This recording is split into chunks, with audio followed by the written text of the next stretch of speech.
Ito po yung mga Indio Gigante ko. 3 months po. Ano? Ha?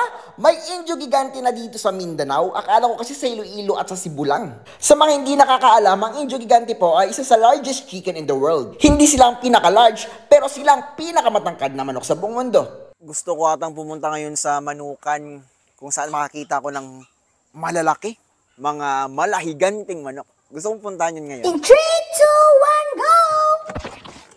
Isang government employee na talagang excited umuwi sa kanilang bahay para makita ang kanyang koleksyon. Ikaw ba naman yung gagastos ng ilang libo para makabili lang ng dream chicken mo? Lahat siguro ng mga manok niya, pinapangarap nyo na magkaroon din kayo nito sa inyong backyard. Manok na sobrang sarap himasin dahil malaginto din ang presyo. Manok nang gigising ka ng maaga habang iniinom ang kape mo. Wow sa tangkad! Hi mga kanitib! Welcome po dito sa yard ng aking mga koleksyon.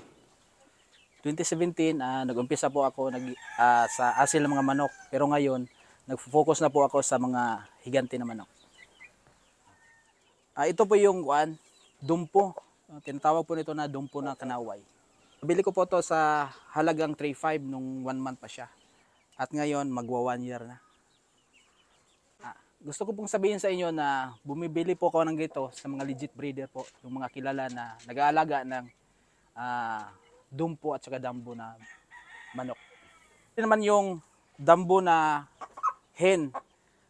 Nabili ko po dati 10,000. Mag 8 months pa lang siya. Ito po siya. Dambo. So ito po yung dambo. So ang dambo at saka dumpo, iisa lang po. So sa breeder lang nagkaiba. Ito din naman yung dumpo. So dumpo, nabili ko po dati ito ng 15,000. Dumpo po ito. Ito po yung dambo. 5 months. Itong breed ng Dambo, pagkita ko, no, sobrang solid ng katawan. Talagang mapapasabi ka, no, sana mura lang to. Bibilin ko talaga agad to, no? Parang yun yung masasabi mo no? Kasi nga, sobrang ganda ng manok, sobrang ganda ng quality. Ito po yung 5 months din. So ang breed po nito is cross ng dumpo at saka guhan. Ito po yung guhan na pure. Magwa 1 year old na po ito. Guhan, Japanese Shamo. Guhan. Nabili ko po ito ng 18,000 package kasama yung babae. Ito din naman yung guhan na babae. Ito po 'yon. DBC line, guhan. Na-amiss din ako sa guhan niya, tapos pinaris niya sa dambo. Yan. Maganda yung itsura. Unang pagkita ko, parang normal lang yung itsura, pero sobrang shiny ng balahibo at matangkad din. Ito po ay ang hook line. So ang price po nito, ready to breed is 10K to 15K. Ito po yung hook line.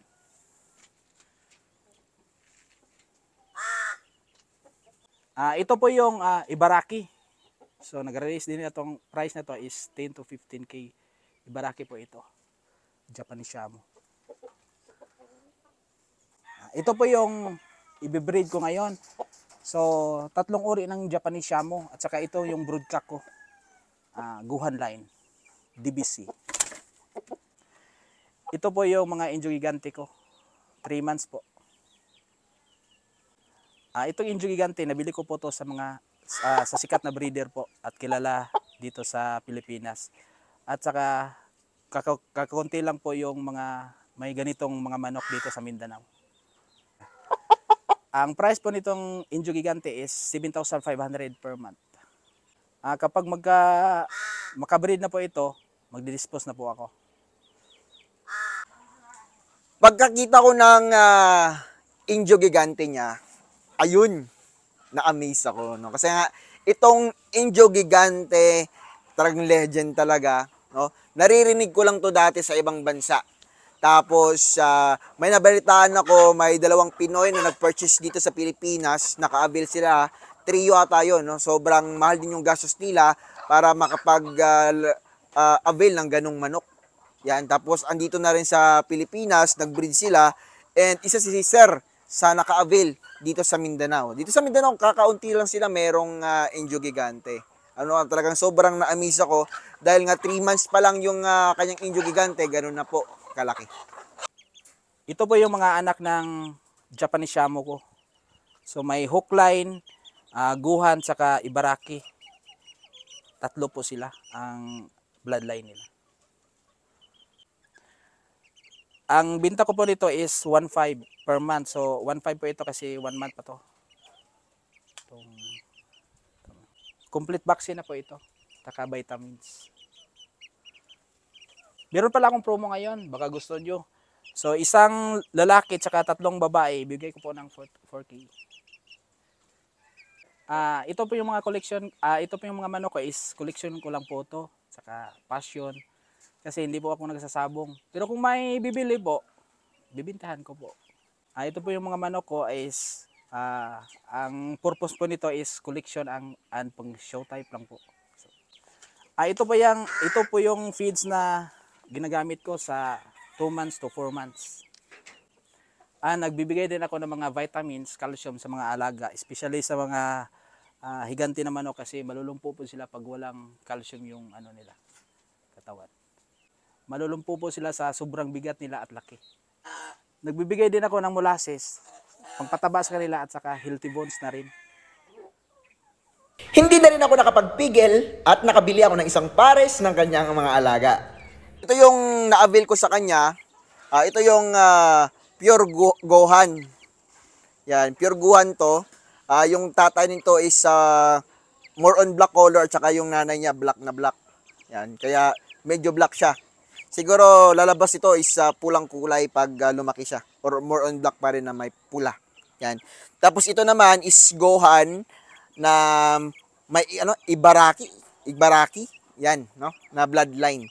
Yung medyo medyo kunot or pangit yung itsura niya, pero na-amaze ako, no? Sobrang tapang ng itsura. So excited ako na i-breed to sila at may mga Shamo din ako doon sa kabila. Galing sa kay Abski Backyard. Yan. So, itong mga breeds na to, no, hindi ko to i-breed for meat production. Lang pang collection, and gusto ko kasi dito sa pagdating ko sa manukan, no, ay meron akong makikita na matatangkad na manok, no, para hindi din ako magsawa sa mga iba't ibang breeds dito sa manukan natin. Gusto niyo ba yung video na ito? Huwag niyo pong kalimutan, i-subscribe and follow tayo. Huwag niyo rin kalimutan, pag-heart naman ng video natin at i-share dahil namimili ako ng mga lucky sharers na mananalo ng tagwa 1,000 pesos. Kaya i-share mo na! Maraming salamat mga ka-native! God bless po sa inyo!